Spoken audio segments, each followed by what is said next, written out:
Are you tired of people getting rich off of your dreams? Are you tired of doing your podcast for free?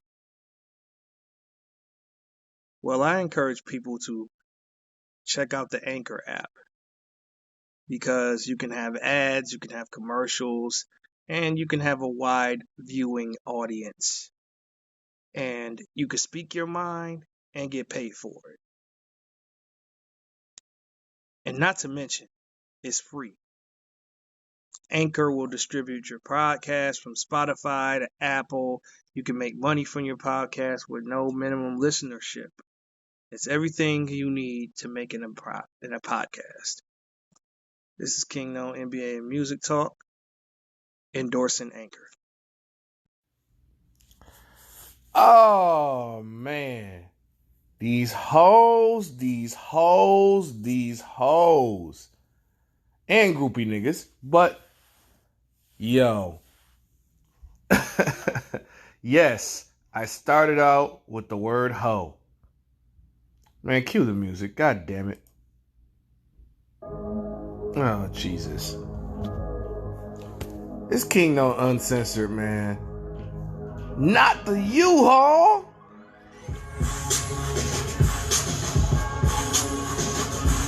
Not the U-Haul trucks. God damn it. So, a pack of whores loaded up in a U-Haul truck and lived out of it for All-Star Weekend in Atlanta. Damn. In this post-COVID world, were you willing to risk your life for a night with an athlete? Or would you fuck that athlete so good that maybe, just maybe, you can get 10% from your manager? Nah. This is getting out of control.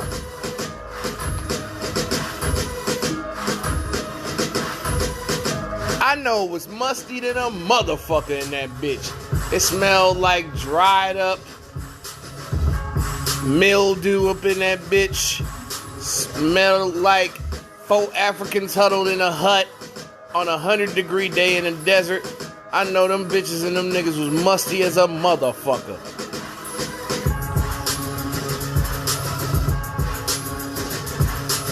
Full of HBO. Can you believe this shit? You can pull that goddamn misogyny card out on me if you want to. You can pull that, what do they call it, chauvinist card out on me if you want to, nigga. But y'all know that's trifling. You know it, your mama know it, and your kids know it too. And it's just sad that in this world, you're that desperate to go to, y'all that desperate to party. That desperate for, this is just showing you how it's a world full of fucking weirdos. That's all I'm gonna have to say. Alright, Coming to America is getting a lot of hate. The sequel is getting hate. But in my personal opinion, I believe that niggas is just trying to be mad at something or somebody. But newsflash, Eddie Murphy is not going to come out in that fire engine red sweatsuit or that purple sweatsuit and kick homophobic jokes anymore. Those days are over. Eddie Murphy is 60. He's a grandfather. Him and Arsenio Hall are not going to... Although, however, there was a couple of Me Too jokes in that motherfucker. But y'all didn't catch it. Y'all was just too busy cutting it off early or not watching the film in its entirety or maybe watching it a couple of times to get some things that you missed. But I could understand if a person is not into the movie.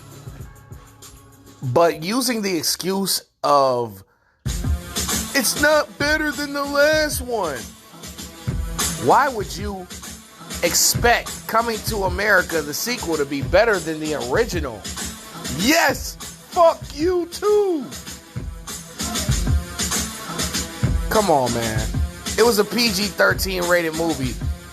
There wasn't going to be 100 F-bombs, N-bombs.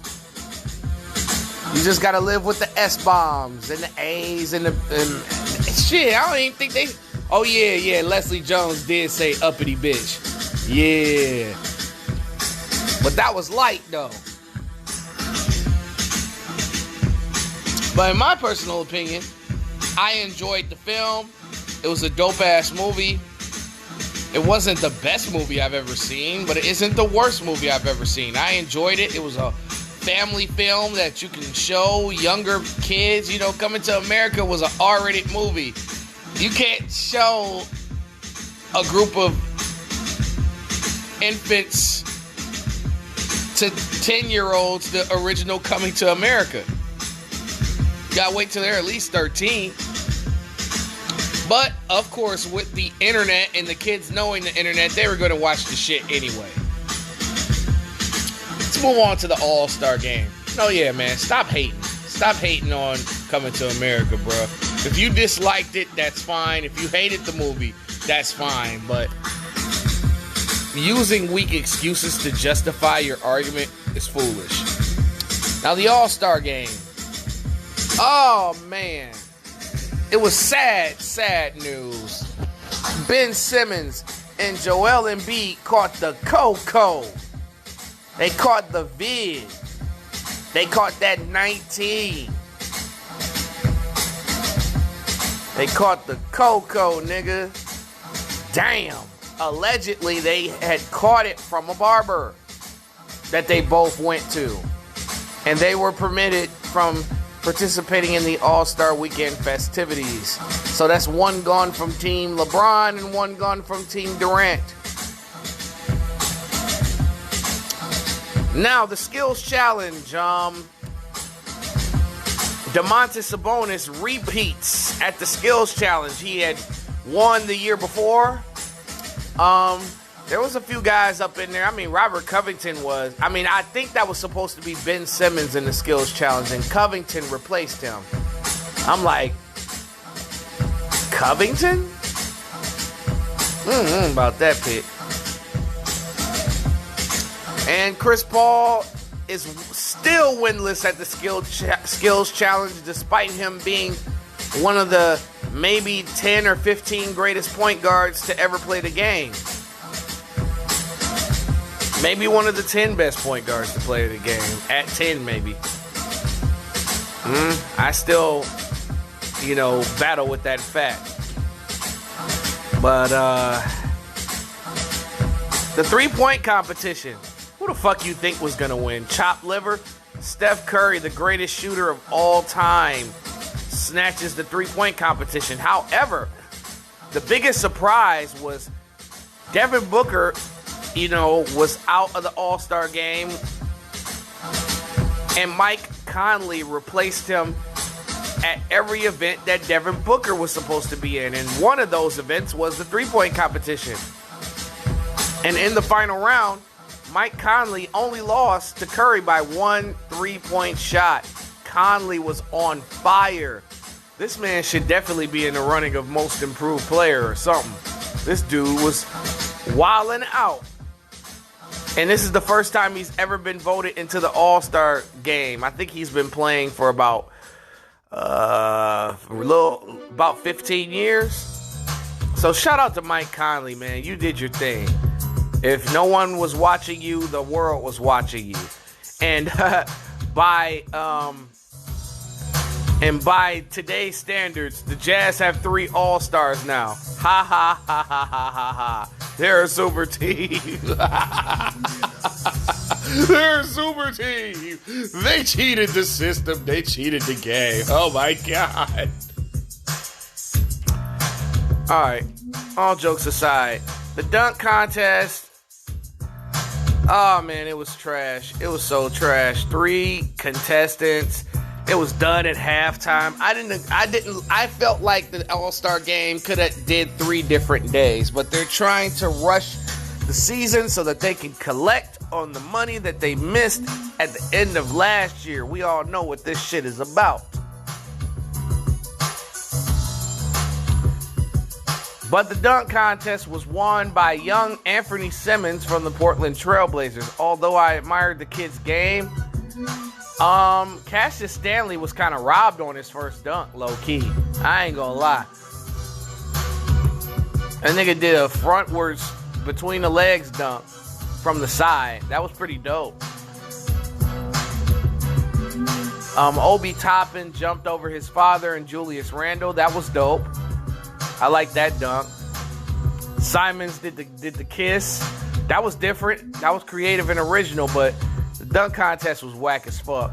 It's definitely among one of the worst dunk contests.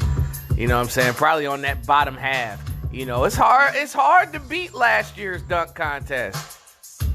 Like Jones Jr. and Aaron Gordon could have dunked all night long and would have never ran out of dunks. These three coughed and sputtered their way through it. I mean, Toppin landed his dunks, don't get me wrong, but I think there needed to be more competitors, and that the dunk contest within itself needs its own night. Did y'all see that 2-on-2 game with 2 Chainz and all those guys? Man, it was fucking hilarious. Little baby, man. That nigga could not hoop. He can rap his ass off, but hooping, that's not for you. Jack Harlow put the clamps on niggas, man. Wow. I didn't expect that. Quavo, we know Quavo nice. But let the games begin. Team LeBron dominated. But it wasn't because of your king, you know, the so-called GOAT, whatever. You know, the GOAT pulled off about 4 points. And the crazy part about all this, right? 16-16 from the field. Giannis Antetokounmpo. He finally got an all-star MVP. Giannis had to remind niggas, hey, remember, you know, I was the MVP last year because I was. Shit, look at my teammates. Giannis's teammates, you know, Chris Middleton barely cracks the top 50. Then the third best player is Brook Lopez, who was a shell of himself and who was slow as molasses and fucks up the whole entire defensive side of things when those 3-point shooting big men come into town. Then, not to mention, the Bucks have the most overrated coach in the league. So I can see why Giannis won over LeBron last year. I mean, LeBron had Anthony Davis, Frank Vogel, Dwight Howard, Rondo, Kuz, you know what I'm saying? He had a good team. You know, Milwaukee's a little bit better with the addition of Drew Holiday. But back to the subject at hand, though. I mean, Team LeBron had the shooters. I mean, Dame Lillard with the game winner, as usual. This nigga had 32 points. Giannis had 35 points, 16-16. Steph Curry had 28.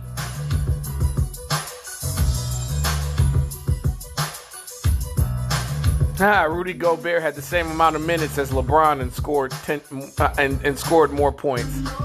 That's funny. Jaylen Brown had 22 points. PG had 17 points. So Team LeBron, you know, LeBron is a great drafter. I mean, LeBron James, I truly believe after he retires, he's going to be a high-level GM. Mark my words. Listen to this show. Keep it in your archives. When LeBron James becomes the GM of the Cleveland Cavaliers, watch. Kevin Durant, you know, did not play in the All-Star game, of course.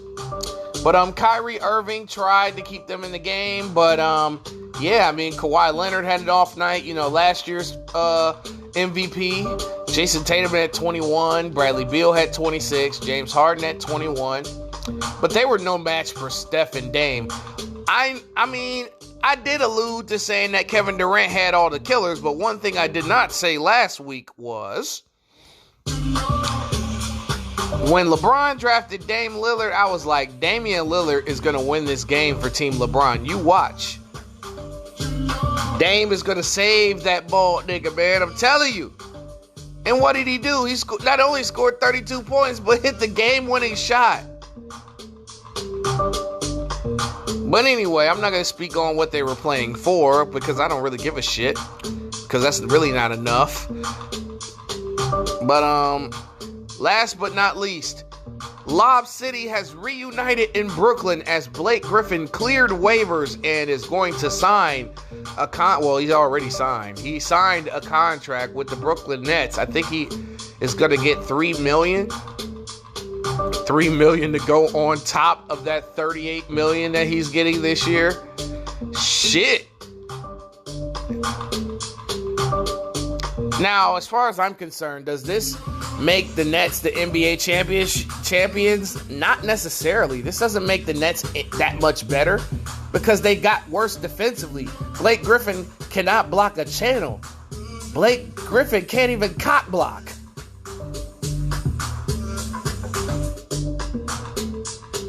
Blake Griffin can't even block the sun. Like, they got worse defensively. I mean, him and DeAndre, they got some chemistry still. DeAndre can still jump. Blake Griffin, not so much. This nigga is going to have to dunk like those white boys did back in the 80s and 90s. You remember the little dunk where they barely touched the rim, but... like, get the fuck out of here. Niggas is like, oh, Blake Griffin gonna go ham when he go to Brooklyn. He might. From the mid-range and three-point shot, he's going to be probably another corner 3 shooter or something. Blake will go to the post. I agree with that. But for him, he's not half the player he once was. He's a washed-up all-star who can get a job in the NBA. Don't get it tangled or fucked up. I don't think he's that bad. I think he's going to help Brooklyn as far as interior scoring. But the dude that's really, if they give him some clock, I think Nicholas Claxton is going to help them. I don't even think with the addition of Blake, they don't really need Andre Drummond or JaVale McGee, even though that would be nice. And they don't even need anybody else. I think Brooklyn is ready, and they'll probably barely come out of the East. Because I think Philly is going to give them a run for their money, especially with me hearing rumors about Zach LaVine. Daryl Morey is on the phone with Chicago trying to get Zach LaVine.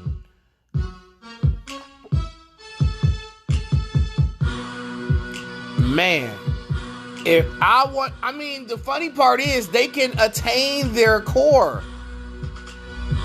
and get Zach LaVine. They can keep Seth Curry. They can keep Ben Simmons. They can keep Shake Milton even. They can keep... But, I think they gotta get rid of Matisse Thybulle. Even though Thybulle's a great player, but, he's youth. You know what I'm saying? That's the youth piece right there that they gotta get rid of. Honestly, not to be an asshole about it, right? I would give up Ben Simmons for Zach LaVine straight up. I don't care what nobody says. Fuck y'all. The nigga just doesn't shoot. Zach LaVine's a killer. And then, you can just insert Tyrese Maxey in the lineup. Let's eat. But they're not going to do that. They're going to keep Simmons. They're paying him all that money.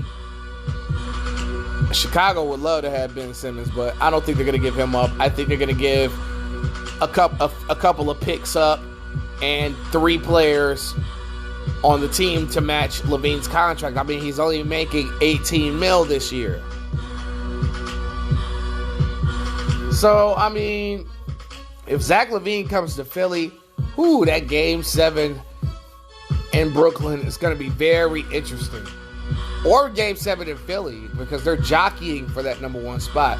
But yeah, that's my show. I'm not going to continue babbling on because you're going to cut this shit off anyway. I'll holla at y'all.